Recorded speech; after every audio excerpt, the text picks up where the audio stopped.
How's it going, everybody? This is Jay, coming out with you with a bit of an impromptu video, one I wasn't exactly planning on making. We're not talking about a comic book specifically, rather we're talking about a comic book movie this time. Yes, we're talking about the, as of this recording, 3-day-old new The Batman as of this year. And yes, I know movie reviews are supposed to be Phil's thing, but if Phil could put out a video more than once in a leap year, I'd feel bad about doing it. Now, I wasn't really planning on talking about this one. Hell, I wasn't even really planning on seeing it. I have been put on record before of not being the biggest Batman fan. I find him boring, and I think just every possible conceivable take has been done to death, and every interesting take has really only been tried once or twice. So I wasn't really planning on necessarily seeing this movie, but I decided just kind of a spur of the moment kind of thing. Decide, you know what? I'm gonna go see it just to see if it's good because I've been hearing it's been really good, and you know what? Yeah, it was actually really good. I was kind of honestly surprised. So I'm not gonna go too much into spoilers, at least for the majority of it. So I might talk about spoilers specifically near the end, but I'm just going to start off with, of course, Robert Pattinson as Batman. I think he was really, really good as Batman in this movie.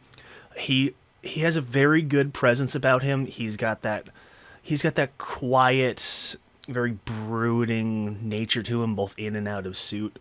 And just the way he delivers his lines, the way he carries himself, and his actions and his not necessarily presence, but his overall physical appearance, the way he presents himself, is he really nails that schizo loner vibe that I like about. That's kind of like how I like Batman, and I like that he's kind of unsure about himself.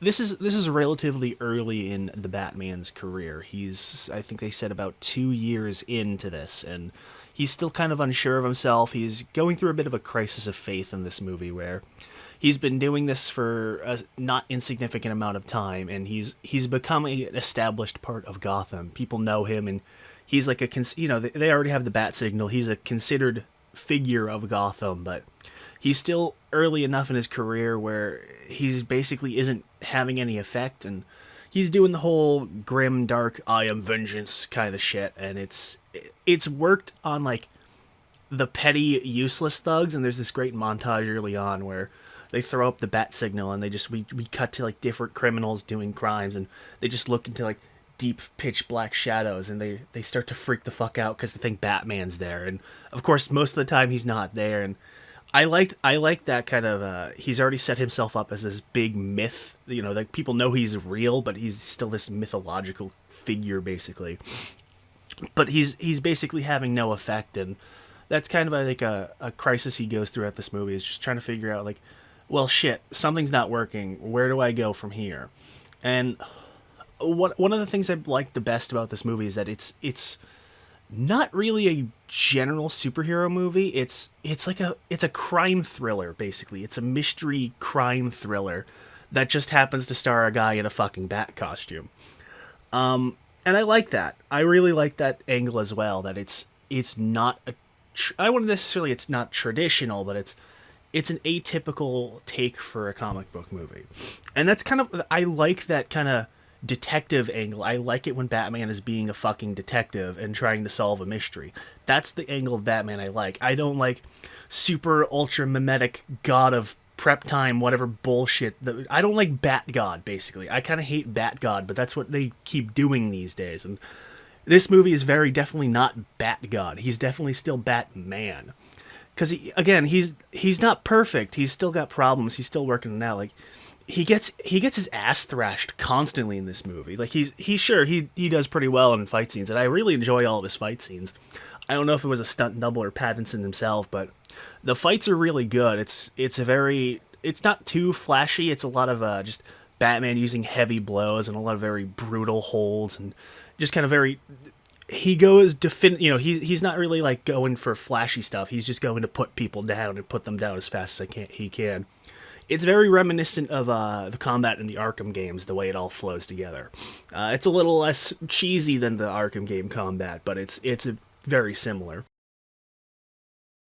One of the things I'm kind of disappointed that they dropped is that they open up with him doing this like this war journal kind of thing where he's detailing his thoughts and this is kind of personal narration there, and I liked that vibe they were giving of him just kind of like dictating his own thoughts to himself, but they dropped that immediately after the intro, and other than during the epilogue, they don't use it again. And I was kind of disappointed because I liked that angle they were going with. But overall, Pattinson was a really good Batman and Bruce. They do kind of do that distinction of Bruce Wayne is the mask, Batman is the real one, and they kind of bring that up once or twice. But other than that, like a thematic thing, it's not entirely relevant. But I did like how a heavy majority of the movie, Pattinson's face is covered up. Not necessarily him in the suit. He does spend a significant portion of the movie in the suit fully masked, but even when he's out of the suit, his face is obscured in some way. Like he's wearing a face mask because he's trying to be incognito, or he's got like, because they do the black eyeliner thing, kind of like how the Nolan movies did it. But I think it looks a little bit better here because the eyes of the suit are molded a little bit larger. So not only does it look a little better, it still looks that kind of homemade, not like super military vibe. But I think it works a little better here too with the lighting because it makes the white of the irises pop out against the pitch black, and it kind of resembles the bright white little eye lines that Batman usually is drawn with. I know some people kind of would just prefer it just to be like white lenses over the suit, and they did have a couple of test suits with those, and it looked okay, but I think this looks a little bit better. It fits the vibe of the movie better. But yeah, like you'll have scenes where Pattinson has the mask off, but he still has all the makeup, and it's covering most of his face because it's all, he's gotten all sweaty and beat up, and it's starting to smear everywhere. Or just like minor stuff like the angling of the camera will have his face obscured, or like he'll have his hair parted over his face where you can't see part of it. And I really liked that. I really liked that they, one, that they had him in the suit for a majority of the movie, but two, that they kind of played with that angle of the masking in the faces. I really enjoyed that. His relationship with Alfred doesn't really go anywhere. Alfred's barely in the movie, but I kind of like the way they do it, where Alfred's a little bit more direct. He's a little bit more angry at Bruce. He's a little more forceful as like a parent, a surrogate parent, basically. But he's still super gung ho with helping out Bruce. Andy Serkis as Alfred was a very strange casting choice, but one I think really worked well. He doesn't have a whole lot of screen time. He's in only a small handful of scenes, but the scenes that he are in, he's really good. I liked him. On the other spectrum, in more ways than one, is the main villain, the Riddler, who is just terrible in this movie. Just both in concept and in performance. I don't know why the fuck they made him the Riddler. There's very little to do with the actual Riddler in the comics. For all it matters, everybody in this movie but Batman might as well just be a complete original character, because they don't really resemble the comic book counterparts very much. So the Riddler in this movie he's a Zodiac killer-esque serial killer madman, basically. He's like a domestic terrorist serial killer, and he's been targeting, the whole plot of the movie is that he's targeting, influential figures in Gotham. The movie opens up with him murdering the mayor, and it kind of goes from there. And his whole thing is that he's trying to expose some big conspiracy about Gotham that's going to, it would destroy the city. And of course he's fucking with Batman, and he's trying to clue in Batman to what's going on to push him into investigating it as well. And that's where the whole crime thriller angle comes from, is figuring out what the fuck the Riddler's game is. But I really don't like him in this movie. The Riddler was kind of one of the big reasons why I didn't want to see this movie. It's because when they announced it and when they showed that first trailer, it was like, oh, we got this cool mystery villain, and I was like, oh, he's like a serial killer, and he's doing like a Zodiac killer kind of shit. I was like, oh, that's kind of interesting. I wonder who they're doing. Maybe they're doing like a Calendar Man, or they're doing like a Long Halloween kind of thing, or maybe they're going with Zaz, or I don't know, maybe they'll go like throw a fucking curveball, do Professor Pig or something, and then they do kind of like a big press junket kind of thing. It's like, and watch as the Batman goes up against the Riddler, and I was like, ah, fuck, because like, you can't make the Riddler edgy. It doesn't work. It is impossible. His character is completely antithetical to grim and edge. It doesn't work at all. And here's the thing. The take in this movie is a very fairly good villain. He's just a terrible Riddler. The Riddler should not be a fucking edgy Zodiac killer, jigsaw, death trap madman, because that's not really the Riddler. I mean, sure, he's done like weird death trap stuff before, but not in the sense of like, it's like he's not trying to be like, again, he's like fucking Jigsaw from the Saw movies where he puts people into death traps to teach them a lesson or some shit, and it's kind of weird. Like they're not even really riddles. Basically, they're not. There's no. I don't know. It's hard to explain it without just talking about spoilers. But here's the thing. Conceptually, I like the idea. I'm not a big fan of him being the Riddler, but I'm fine with the idea of the villain. But God, Paul Dano is just terrible in this movie. He is just awful. Which is a shame too, because in some of the scenes of the movie when he's just kind of standing there, he has this very good presence of like a very calculated sociopath madman serial killer type. Like there'll be scenes where like there's nothing happening and he's just there in the background and he's fucking creepy as hell. But then he opens his mouth and he's a total fucking spurg in this movie. Everybody's gonna get mad at you. Yeah, fuck you, whatever. I don't care. It's not even like in the fun way Riddler usually is, where he's obsessive compulsive about random riddles and shit. He's just like a shrieking man-child in this movie. Every time he opens his mouth, he just completely destroys any suspense he had as a villain. And I think this is largely, again, a performance thing, because with a different actor or a different performance, he would have been really good. I would have really liked him, but he's just awful in this movie. It's like every time he's opening his mouth, he's like shrieking at the top of his fucking lungs, and he's just rambling about fucking nothing. I swear to God, half the times in this movie when he's talking, I was expecting him to start going on a tangent about boyfriend-free girls or something. It's just ridiculous. He does not...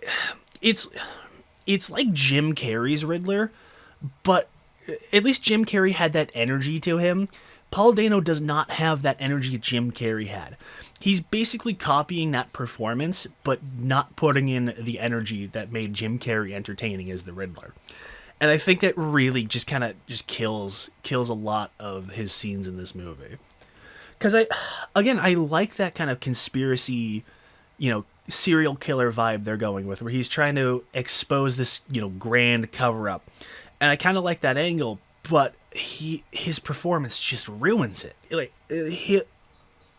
And another thing is I fucking hate the costume is awful. It's terrible. I'm sure you've seen the pictures of it, and he's bad. Like, I get, like, from a narrative standpoint, I understand the costume and it works, because, it's like a bunch of random off-the-shelf shit. Like, he's got, like, a generic combat mask, and he's got his fucking head wrapped in saran wrap, and he's just got a generic, like, army jacket. It's all random stuff you could just buy at, like a army surplus store, or, like, a Goodwill or whatever. And I get that angle there, where he could be anybody, he doesn't have a special costume.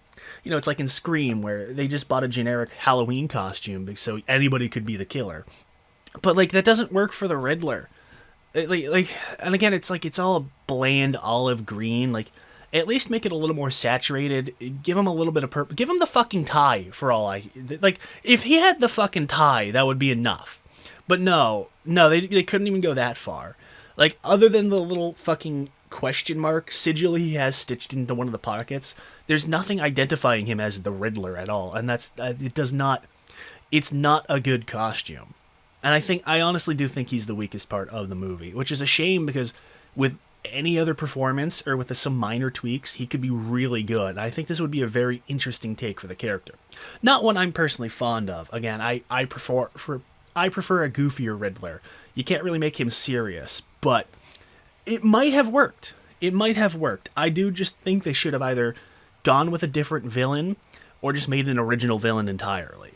Because, I mean, nobody's going to be mad if it's not, like, a big-name villain. Like, It's fucking Batman. The movie's gonna say it could be about him doing his taxes, and this movie would still sell $1 billion.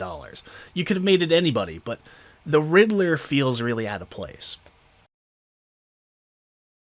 But yeah, the plot of the movie is a more of a psychological crime thriller mystery where Batman's trying to hunt down the Riddler, and he's getting fed breadcrumb of clues, and he's going he's doing the detective shit. And that's what I like about this movie is that it's detective Batman. It's not super duper Bat God fighting aliens or the Joker doing must society a billion times or whatever. It is world's greatest detective, quote unquote, because he kind of sucks at it in this movie, but he's still new at it, so that's fine. He's not a genius or anything, and I like that because that leads to some nice tension where, again, because he's not like a fucking super genius, he makes mistakes and he fucks up and he obvious things that he misses obvious details until later in the movie, and that's a good narrative flow. Like it's a great detective noir kind of thing because it's not like, again, it's not the fucking super bat god who has access to the script so he knows everything that's going on. You're learning stuff as he does. And that's another thing I like too, is that at no real point do we ever really permanently leave his viewpoint. So every single time we learn information, it's all fresh to us because every time Batman is learning information, we the audience are learning it as along with it. Very rarely does the movie break from his viewpoint, or is there a scene where he is not involved in some way. And I really liked that too. The mystery itself is, well, without going into spoilers, it's a fairly standard grand conspiracy cover-up with the rich elite covering up a mysterious, shady crime that can, it's got the whole city kind of wrapped up in it, and a central figure in it is, and one of the weirder casting choices, and one that actually surprised me a lot, was the kind of central figure of it, as we start to find out as the movie goes on, is Carmine Falcone, the infamous mob boss, and he's played by John Turturro, who not only did I not know was in this movie, but was surprisingly really good as Falcone. I don't know what kind of accent he was trying to do. It sounded like he was trying to do an Italian accent. I don't know how an Italian man can do such a shitty Italian accent, but I was impressed. But it was really good. I really liked his role in the movie. He's got that very kind of what's the word? He's friendly evil, I guess is a good way to put it, where he's a very nice person, kind of outwardly nice, and he's very jolly, and he gets along well with everybody, even when Batman's fucking with him, or Bruce is trying to confront him, and he's got that very calm and friendly demeanor to him, and obviously he's a fucking mob boss psycho, and I really liked that. He's strangling somebody, there's a he could be killing somebody basically, and he's still being nice about it, nice and cheery, and I really liked that performance. But on the topic of Falcone, we have, of course, his right hand goon, the Penguin, who honestly he steals the show.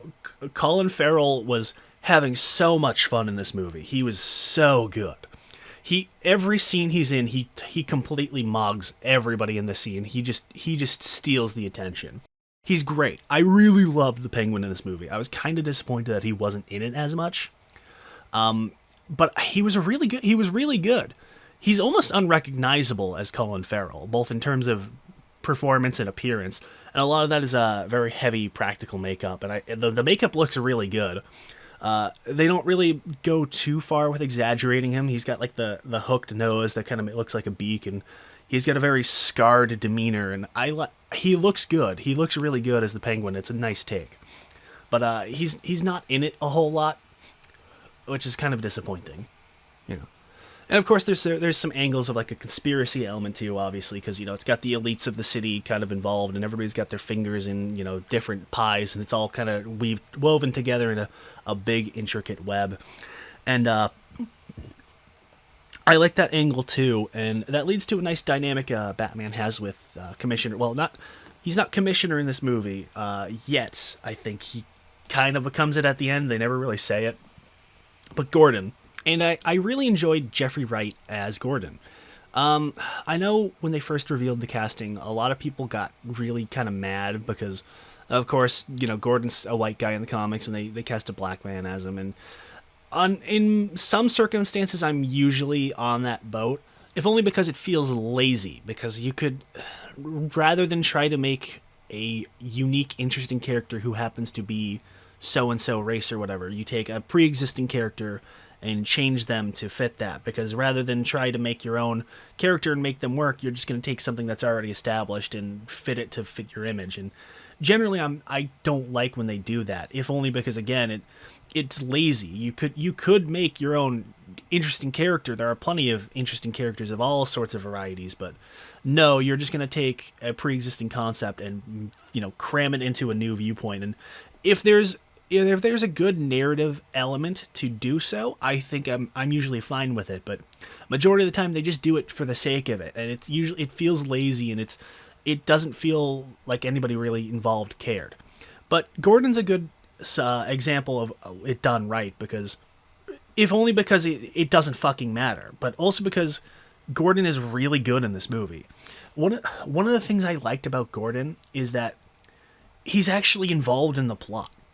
Very, very rarely, and pretty much all Batman adaptations, with the exception of like BTAS, I think, Gordon is either just kind of there as a background element, or he's just exists solely for exposition. Like, he'll show up to dump convenient information for Batman, and then he'll just kind of fucking be dicking around for most of the movie until there's new exposition. But no, Gordon is actually very heavily involved in the movie. He has almost as much screen time as Batman does, to be entirely honest.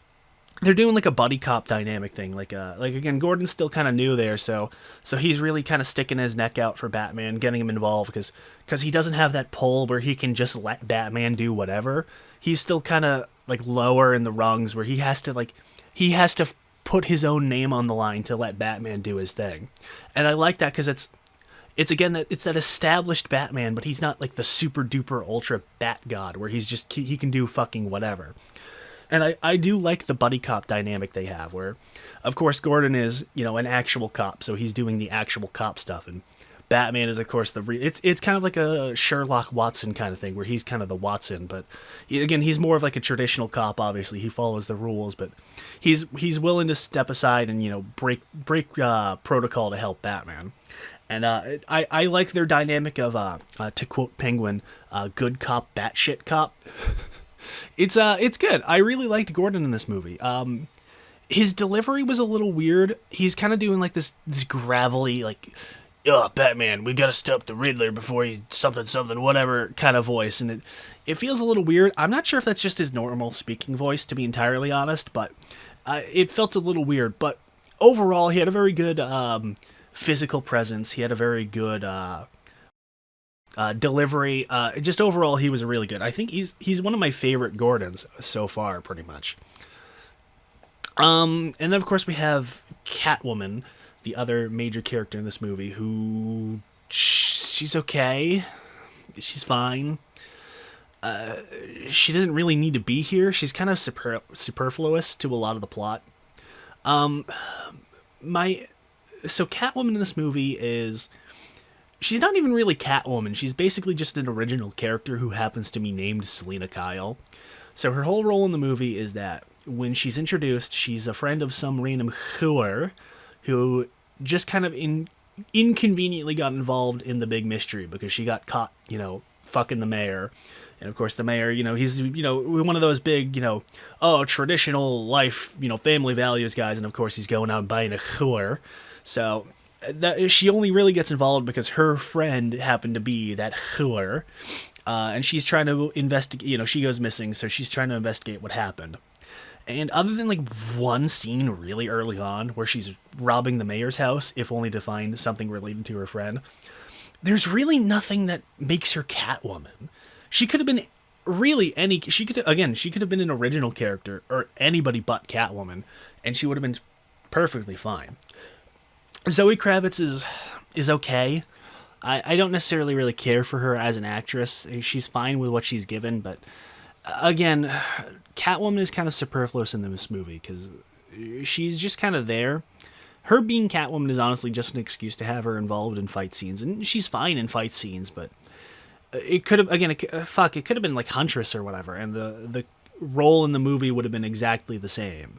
So it's really only Catwoman because, obviously they need to have the fucking love interest or whatever. But I mean, again, she's not terrible, but again, she just feels superfluous. She's, other than one big thing, which is admittedly a spoiler, so I won't talk about it at the moment.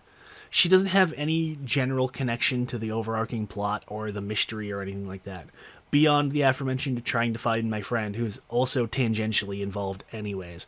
So her involvement in the plot and her continued involvement to getting involved just kind of feels weak. She's just, again, I'm not a big fan of her in this movie. I think it shouldn't have been Catwoman. It should have been an original character or somebody else. So before I start talking about specific spoiler elements and stuff I liked, I think the cinematography of this movie was really good. There's a lot of very dynamic cuts, very fluid camera motion. They don't do a whole lot of like that. Every kind of fight scene, all the fight scenes and all of the action scenes, they don't do that fucking, super whipping around, you can't see shit camera that you see in every other comic book movie. Every kind of fight scene has a very flat, fixed camera. There are a lot of good dynamic angles, but it's not like whipping around. It's very comic book-esque, where you have a fixed angle and you have very quick cuts of action within those panels. It's like you're seeing a bunch of snapshots from a comic kind of put into motion and filling in the blanks. Every shot feels interesting. It feels dynamic. Even general flat shots when nothing is really happening are still made really interesting because of the use of the camera and the angles and the lighting and all of the elements combined. It also leads to a lot of very suspenseful moments where there are big flat shots and you'll have something kind of happening in the background.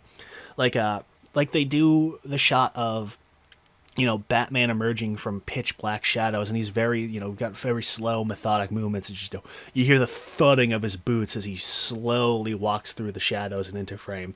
And every time they did it was fucking great. They do it, I think, 2 or 3 times. They do it once at the beginning of the movie when he first appears. Another time, there's a scene in I think it was a church, where he walks into the shadows. There's like a hostage thing going on, one of the Riddler's targets. And I think he does it a 3rd time between those two, but I can't remember. I think they should have done it at least one more time right there at the end. Well, again, that's more of a spoiler thing. But there's a good point where they're showing off with one of the secondary villains, and I won't say who because it's a spoiler element, where they should have done that kind of slow, methodic walking through the shadows, because the scene is set up for them to do so. But then they subvert it by just having Batman appear from off frame, which I guess is a good subversion, but is also like you had one more chance to use this, and every single time before it was great, and you didn't take it. And speaking of, the lighting in this movie is really good. It's a very dark, subdued color palette, almost borderline monochromatic at points. There's very little color. Like, there's a lot of heavy use of red, obviously red, and warmer tones like orange. Obviously, if you've seen the advertisements, it's all red and black, nothing else. And that works. It really works well. They don't overdo the red, but I think it's predominantly like very kind of, I wouldn't say muddy. It's very neutral, flat, warm tones. And again, it almost feels monochromatic at points too. And it's really good. And it's not like, it's dark and again, it's not muddy, but it's dark and unsaturated, but it's not like impossible to see. Like, everything is still very well lit. Everything is very well framed with the lighting and the, either the backgrounds or the foreframe. But even when it's dark, you can still see stuff perfectly. Everything is really lit in a very methodical way, and you can everything is highlighted even when it's like pitch black. And that's really good. I really like that. It looks really good. And the music in this movie is also particularly good. It's predominantly an orchestral score. A lot of it's really good. Obviously, I'm not a music guy. I've said so before. So I don't really know how to say it. It carries a lot of energy, and they of course can keep quiet moments. They have a little bit of incidental stuff in the background, and it manages to set scenes well. The two primary songs, well, three, I guess. The primary songs they use are Batman has this let motif that's used pretty consistently throughout. And it's like dun, dun, dun, dun, kind of like that. And it's used really effectively. Like, they'll splice it into scenes when Batman's doing something badass. Like, there's a fight scene early on where he's in the iceberg lounge trying to talk to Penguin, and he fucking uses his grappling hook to throw dudes from across the room. And every time he throws the grappling hook, they kind of splice that in. And it's really good. It's really catchy, and I like when they start amping it up when stuff starts getting more suspenseful. And the other song they use is Ave Maria, which is predominantly used with the Riddler. That's kind of his theme in this movie. And I think the song is effectively utilized. I know it's kind of cliche to use Ave Maria, but I think it works well for this movie and for the uses they have it in. It helps also that they don't play it super consistently. I think they only play it like in full twice. I think there's like a snippet here or two there, but they don't play it super often, so it feels like it's well used. And I also like kind of that ties in with Batman's theme and his connection with the Riddler they have in the movie, where Batman's let motif is, of course, is a corrupted version of Ave Maria, which, I will be fully honest, took me an embarrassing amount of time watching the movie to figure that out.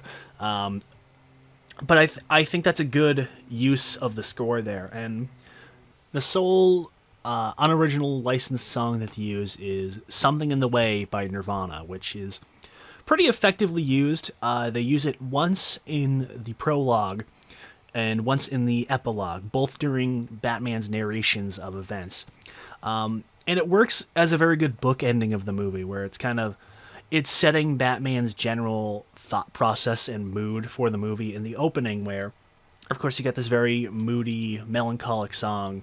Batman's kind of feeling, it fits with Batman's kind of general vibe in the movie, where he's not sure, he's going through a crisis of faith, like I said, and the use of the song and the lyrics really fit with that, where he's just he's unsure of himself. But at the end of the movie, once he's gone through the trials and tribulations of the movie, it comes back during his outro epilogue, and I think it works really good there well too, because even though the lyrics are the same, obviously, the meaning kind of changes as he's kind of grown as a character. And again, without spoiling the ending specifically and what happens, it serves as a good way to cap off Batman's character arc in the movie.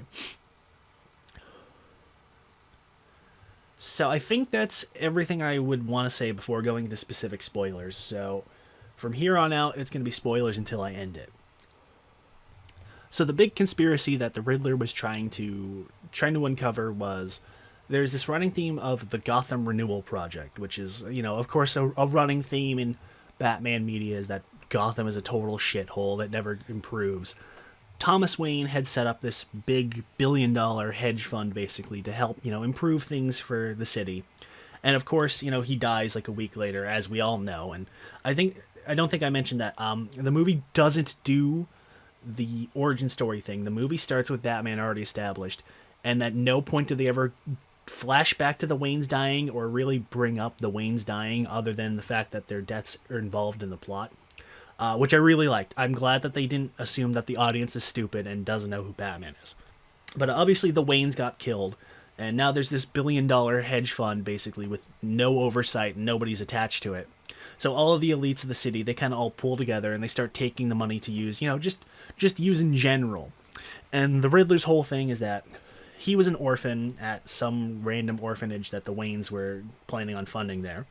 And his death obviously fucked over his life, and with the elites, and they kind of ruined things from there. So his whole thing is that he's trying to get revenge on the elites of the city who fucked over his life. But predominantly he wants revenge on Bruce specifically because, a week later, poor old Bruce Wayne is an orphan now, even though he's a billionaire in his fucking mansion tower. Which is, I think, is another weird thing. Rather than having a specific, separate mansion, Batman's Wayne Manor and, the Wayne Enterprises building are one and the same, which is a really neat idea. Of course, he wants revenge because, the news cycle all focused on Bruce immediately after the murder. So shit happening to the the little orphans and the hedge fund going mysteriously missing is it's whatever. Nobody cared about that. So that's kind of his whole tangent, is that he wants revenge on Bruce and he wants revenge on the elites of the city for basically ruining his life and furthering the corruption and destruction of the city. And as a plot, that's really interesting. But again, I don't know why this has to be the Riddler. This could have been fucking anybody. And of course, at the center of things is Falcone and the Waynes and their murders, kind of all tied in together there. And I do like that they don't have the Waynes entirely involved. They start to throw that in as a little bit of a wrench during the second act, where of course the Riddler exposes a big oh, Thomas Wayne was lying about so and so. He was kind of this big mysterious cover up he was trying to do about stuff involving Martha, who. Weird change is that I don't know if this is me misinterpreting it, but she's related to the Arkhams for some particular reason in this continuity, which is, it's all right. I mean, it feels like a weird choice, but I think it's introduced in the plot well, assuming I'm understanding what was happening correctly, of course. But of course Wayne is involved because he was trying to cover up some reporter who wanted to expose some mystery about Martha Wayne, and I think it was like she was like a fucking crazy person who was in and out of Arkham consistently throughout the years. So of course he was trying to cover up the report of it, and then because he's buddy with Falcone, like he had been once or twice before in continuity. Falcone ended up killing the reporter. And there's a good bend to the elements there, where Batman's kind of worldview of his family gets destroyed because of that, and then it turns out that Falcone was manipulating and lying to him, and that his dad didn't want anybody killed, and that's why the Waynes are dead, is because he was going to snitch on Falcone, so Falcone got him killed. And I kind of like that element too, where the bit of a twist on the Wayne murders. It's a little bit of a throwback to pre-Crisis with the origin of the Waynes and their deaths and their connection, but obviously it wasn't Falcone. I think it's also another story had it, but I can't remember off the top of my head which one. But I liked that. I did like that nice twist on the narrative there. And I kind of like how by the end, Carmine Falcone has basically become the real main villain of the movie, because he's been fucking orchestrating everything for like a decade or so. I think they say like 20 years or something. Because of course he's it turns the whole thing is that Riddler is trying to lead Batman into finding a rat who's been kind of letting this information leak and letting everything kind of build up to the conspiracy. And of course it turns out that it was all Falcone, because he was doing everything the whole time, which feels a little hokey after the fourth time it turns out that he was behind everything. But I like that idea of like, oh yeah, of course the most powerful mobster in the city would know about all this shit. Like, my rival got taken down because I let in on I leaked information to the cops, so I could take over his operation, and you get a lot of stuff like that. I liked that. Again, it gave John Turturro a lot to do in this movie. And of course the Riddler's whole plan was to get Batman to expose Falcone as the true culprit behind everything, so he could fucking kill him. And which was honestly surprising, is that Falcone he fucking gets shot and he's just gone after the second act of the movie. He's just dead. Like there's no like justice for him. There's no like his plotline just drops dead immediately right there, literally, in fact, which was pretty surprising actually. And this is one where the movie starts to lose me a little bit in the third act, because after this point, Catwoman has no role in the movie because Falcone's dead. The mystery of her friend is solved, and of course, like I alluded to, the big whole mystery with her and what ties her into the plot is that she's Falcone's daughter in this movie, which actually genuinely surprised me, because I had heard a couple of leaks here and there about the movie, but I did not know that was going to happen. That genuinely shocked me. But also as part of why it should have not been Catwoman, because at this point she's basically unrecognizable as Catwoman. But I thought it was a good twist. It was a good way to tie her into the plot and keep her relevant. But again, because Falcone just dies, she doesn't really have anything left to do in the third act, and she doesn't really have any motive to stick around or help stop the Riddler. But yeah, the Riddler gets caught. You know, he's gone. You know, the Riddler's caught, and his plan is basically over in Act 3. This is where we get the big reveal scene with him and Batman in Arkham, and I kind of like how they're playing with the neither of them really have a full picture of things. Like Riddler keeps taunting and screaming Bruce Wayne's name, and Batman thinks he's intimidating him, and he thinks he knows that who he is because earlier in the movie, Bruce got sent a package that was a fucking bomb. Riddler was trying to kill him, obviously, like I had mentioned, because he's kind of involved and he kind of blames him for what happened. But as it turns out, no, Riddler does not know that he's Batman, and he's been kind of on a false assumption from here on. But at the same time, like, Batman missed some clues, and he's not fully clued in on what Riddler's plan is, and I think there's a good dynamic there where Batman's not the genius he thinks he is, and Riddler's definitely not the genius he thinks he is. But again, that whole scene with them in the Arkham there is just kind of like it kills the Riddler for me because he's just running around the room and screaming and like having a tantrum basically, and it's just ridiculous, and it does not work for what they've been setting up for the character. It should have been a very more subdued and more calculated kind of performance. Like, not even necessarily like I don't want to say like Hannibal Lecter-esque, but it should have been more that kind of cold, calculated psycho for the way they had set up the Riddler. So of course the real final step of the Riddler's plan was that the conspiracy, of course, was so deep that he wanted to, you know, basically destroy the city and start it over. So his whole plan was to blow the seawalls of the city, to flood the city, and then this is where it gets a little ridiculous because the Riddler was expecting everybody to kind of filter into the main Gotham, I think they call it the Garden or whatever, the big sports stadium where they were holding the new mayor election.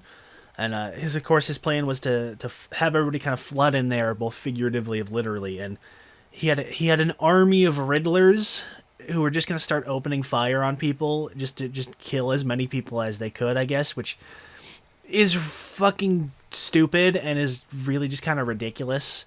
It's mostly just an excuse for a big climactic fight scene, and I wasn't a big fan of it. I mean, conceptually, I kind of get the idea, but if like having him directly involved, it should have just been a bunch of like random weirdos who were obsessed with him and, you know, took the wrong lessons from him or whatever. But having him directly tied in with the whole militia thing it's a little much.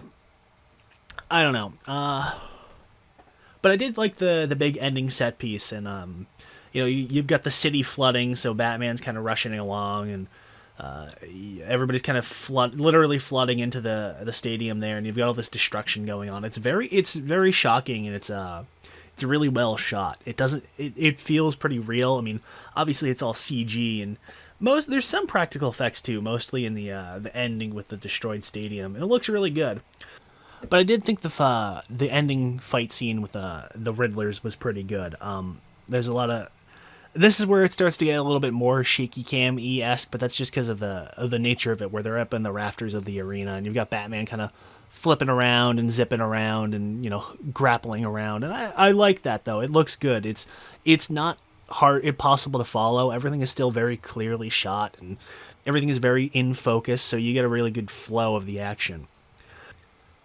But it's a very harrowing and honestly kind of grim ending because they treat it like the Riddler lost, but he still won. I mean, he killed everybody he was trying to kill. He exposed the conspiracy like he was trying to.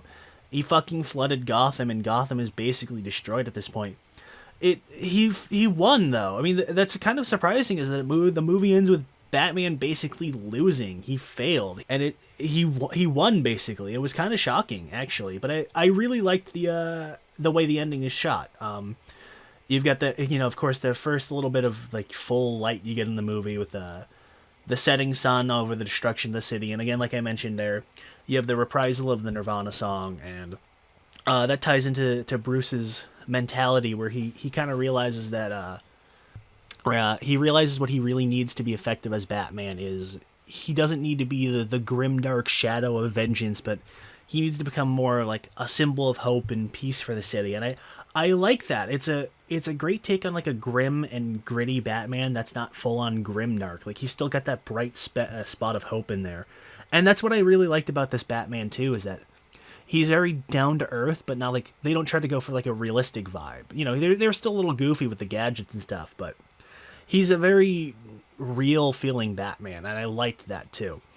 So yeah, the movie ends with the city destroyed. Riddler's caught, but I mean he basically won anyways.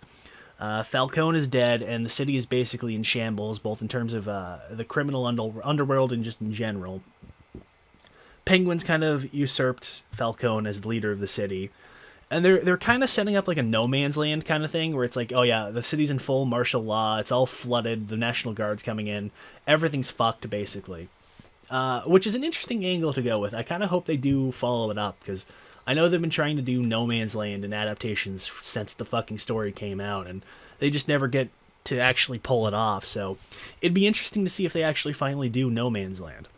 And of course, because I have to bring it up, because that's the one question never to be asking. Yes, the Joker is in the movie. Barry Keoghan was playing the Joker. He is not explicitly identified as the Joker. You don't fully see his face on screen. You do get to see his face, but he's obscured through glass because he's sharing the cell next to Riddler. And they're having a conversation where, of course, the Riddler's having a tantrum because even though he won, he still lost somehow. And you've got the Joker being like, "Oh, come on, man! You don't need to. You don't just put on a happy face. You know, you look like a clown there, but you know what? Hey, everybody loves a comeback story. Wink, wink." And of course, I think it was okay for the one scene he had as the Joker. I think he was okay. You didn't get to see they definitely had him in the makeup. They definitely did have like a. It was hard to see because of course it's obscured by like 3 layers of glass, but I think they're going for more of like a Heath Ledger vibe with more of like a scarred, physically deformed Joker rather than just being like a dude in makeup. And from what little I saw, it looked pretty good. But obviously, because he has one scene where he's not really doing anything, it's hard to judge his performance. He might be an interesting Joker for this kind of setting and this kind of story, but whether or not they do anything with him, we'll have to see. And of course, to finally get off of one final spoiler, no, there is not anything significant at the end of the credits. At the very end of the credits, you get a little ASCII text prompt popping up that says goodbye, which is a message from the Riddler. There was this thing earlier on where Batman was trying to communicating with the Riddler through like an ASCII chat, like an IRC kind of thing. And then it pops up with his font. And then, of course, it ends with like a little URL message, which is a URL they used earlier in the movie. And that's just a tie into a dumb ARG thing. It's not really worth it at this point, so it's not really worth staying over the credits, other than just, you know, showing your support to the people who made the movie. So, overall, this was a really good movie, actually. It definitely had its problems. A lot of the cast didn't feel either good fits or weren't really necessary to the plot. Like, they could have been any character and the movie would have been pretty much identical. But the mystery is pretty engaging. I like the settings they use. I like the sets. I like the color palette, the cinematography. Pattinson is, I would say, probably the second best live-action Batman, right behind Keaton. Of course, not counting Adam West, because Adam West wins every conversation involved with who's the best Batman. So I would highly recommend this. This is kind of what I've been looking for Batman for quite some time. I kind of hope DC not necessarily cashes in. You know, I don't want them to make a billion sequels. You know, there's a sequel hook, as I mentioned, and if they carry on from that, I'm going to be really interested. I'm definitely going to check it out, but I want more Batman like this. This is what I want more out of Batman. And it needed a little bit of fine-tuning. I think a lot of people mentioned this in reviews, but the PG-13 rating really harmed this movie. If they went for a full R, just with like the violence and the horror and everything else, this would have been much better. But as it is, it was pretty good. It was really good, actually. I really enjoyed it. So I would definitely check it out. I honestly kind of think this is one of the best of the live-action Batman movies. I mean, again, I would dare say it's better than the Nolan movies, to be entirely honest. I mean, granted, they're very different kind of movies, but in that general vibe of like the more realistic-ish Batman, this definitely wins over those ones. I would definitely prefer this one more than the Nolan-esque Batman movies or anything else. I would put it like right below Batman 89 in terms of quality, but I mean that's I'm not gonna put like a number on the score or anything like that, or I'm not gonna like make a full fucking ranking or anything like that. I think again, I think the first Burton movie was a little bit better, but they're definitely different movies, so it's hard to judge them one side by side. But yes, definitely recommend this. Definitely go and check it out. I hope this movie does well, and I hope we get more Batman like this.